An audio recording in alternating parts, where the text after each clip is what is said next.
અફસોસી બાબત તો લોકશાહીમાં હાર જીત એ રાજકારણનો ભાગ છે.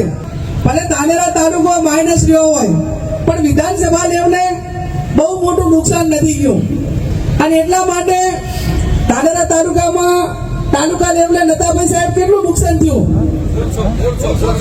ના તાલુકા ધાનેરા તાલુકાની વાત કરું છું. 7,000 જેટલું માઇનસ થયું અને એની લીડ દાંતીવાડા તાલુકામાંથી ભરભર થતા 1500 કે 1600 એટલે બહુ નુકસાન નથી કર્યું. નહીં તો નુકસાન વધારે 10,000 નું થયું હોત તો આપણે ચૂંટણીમાં પરિણામમાં થોડી તકલીફ પડો. ભારતીય જનતા પાર્ટીના લોકોને હજી સુધી હાર એ પચતી નથી અને એટલા માટે હજી વારંવાર દોહરાવે છે એ લોકો ભાજપ અને કોંગ્રેસની ચૂંટણી નથી કરતા અને ચૂંટણી એ લોકો એમ માને છે હારવા વાળા કે ચૂંટણી હાર્યા ભાજપ ને કોંગ્રેસ ચૂંટણી લડતું હતું એ પ્રમાણે એ કરતા હોત તો અનેક વખત ચૂંટણીઓમાં હાર જીત લોકશાહી ડબે થાય. એક રાજકારણનો ભાગ છે. હાર અને જીત એ એક પ્રણાલિકા છે લોકશાહીની. પણ એમને અફસોસ શેનો છે તમને ખબર છે બધાને? અફસોસી બાબત તો છે કે આટલું ખોટું કર્યું આટલા ખર્ચા તોય છતાં હાર્યા.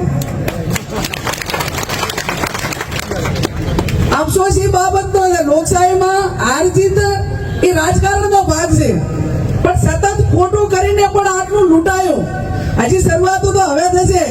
જે બધી લાડીઓ આલી છે ને એ વિધાનસભા સુધી જેટલાને તમારા બધાના કાને આપણા કોંગ્રેસના આગેવાનોના કાને અથડાય કે આ ગામની અંદર આ લાલચથી આ માણસે અમે મદદ કરી છે તો એને વહેલા વહેલું કહેતું કે ભાઈ ઉઘરાણી હવે ચાલુ કરી તે તો આપે જ છે.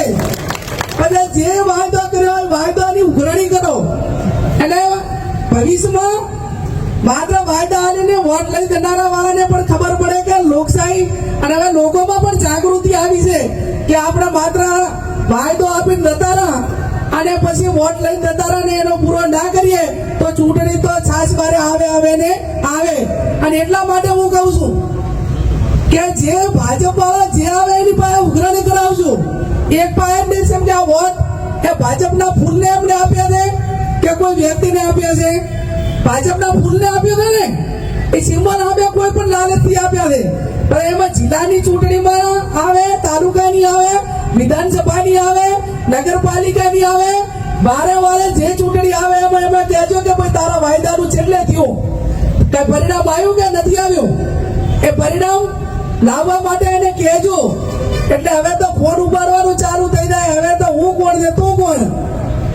કઈ પોલીસ મારફત ખોટું કરાવ્યું હોય, ડેરીઓ મારફત ખોટું કરાવ્યું હોય અને ખોટું થયું છે એવું આપણે બધા કબૂલ્યા નથી કબૂલતા. આ પ્રજાનો અવાજ છે. અમે કોઈના ઉપર આક્ષેપ નથી કરતા. પછી ખોટું પૈસાથી થયું હોય, ખોટું ડેરીના માધ્યમથી થયું હોય, ખોટું પોલીસના માધ્યમથી ખોટું થયું હોય પણ જ્યાં પણ એમનો ઘાટ આવ્યો ત્યાં ખોટું કર્યું છે ને કર્યું છે. અને એટલા માટે હું કોંગ્રેસના સૌ આગેવાનોને વિનંતી કરું છું કે આવનાર સમયની અંદર બુથો ઉપર એવી તાકાત ઊભી કરો. આપણે ખોટું કરવું નથી પણ આપણા બુથો ઉપર કોઈ પણ સંસાધનો દ્વારા એ ખોટું ના કરે એવી તાકાત કેળવવાની જરૂર આવનાર સમયમાં કોંગ્રેસ પાર્ટીને છે. અને જો એટલી તાકાત તમે ઊભી કરશો તો આપણે આ વખતની ચૂંટણી એ 1 લાખથી પણ વધારે વોટે આપણે ચૂંટણી જીતતા હતા.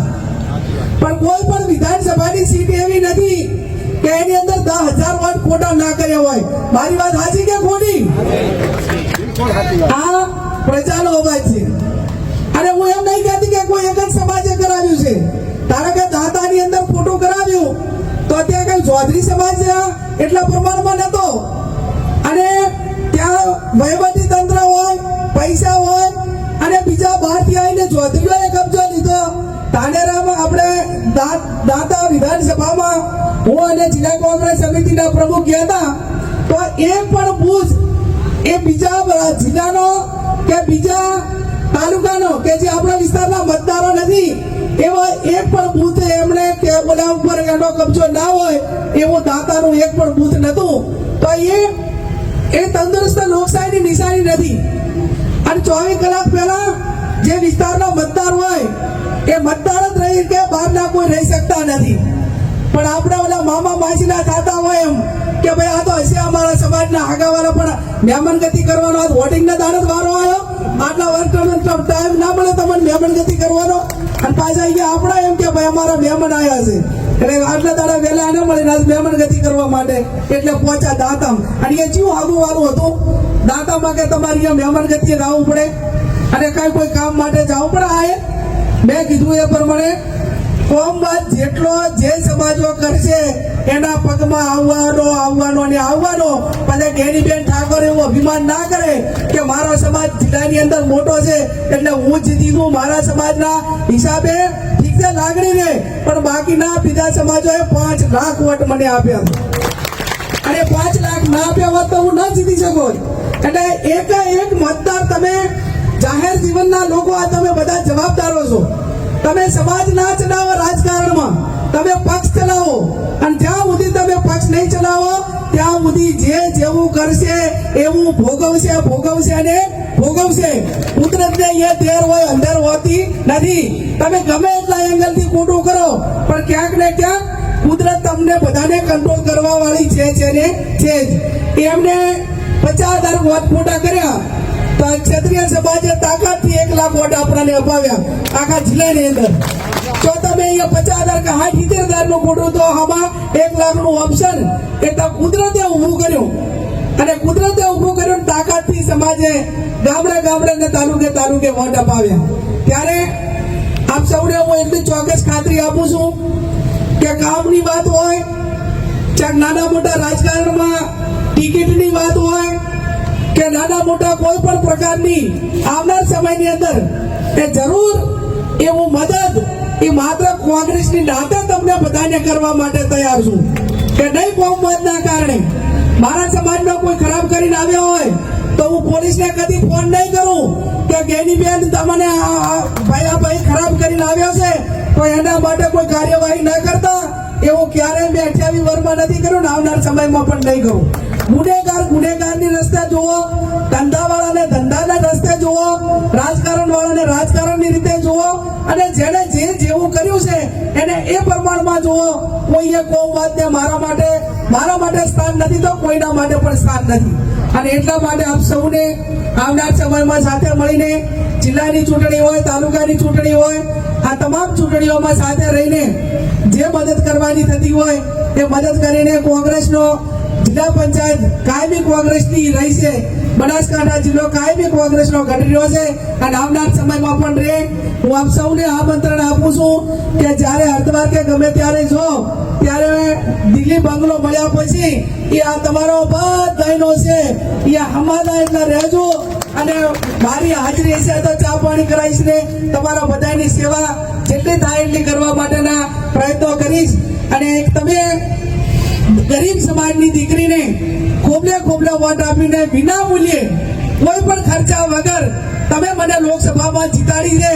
હું મામાજીની સાક્ષીએ કહું છું કે તમારા કોઈ પણ કામમાં મારા લેવલે કે મારા નામે કોઈ પણ પ્રકારના 50 પૈસા લેવડાય એટાણે કહેજો તો હું એમ કહીશ કે તમારી બેન બનાસની બેન તરીકે મારી લાયકાત નથી. એમ તમે મને મફત જીતાડી છે તો તમારું ટાપુ કરવા પણ મારી મફતમાં જવાબદારી છે. અને એ પ્રમાણે 5 વર્ષ જેટલી સેવા થાય એની તમારી સેવા કરવામાં કઈ બાકી નહીં રાખવું.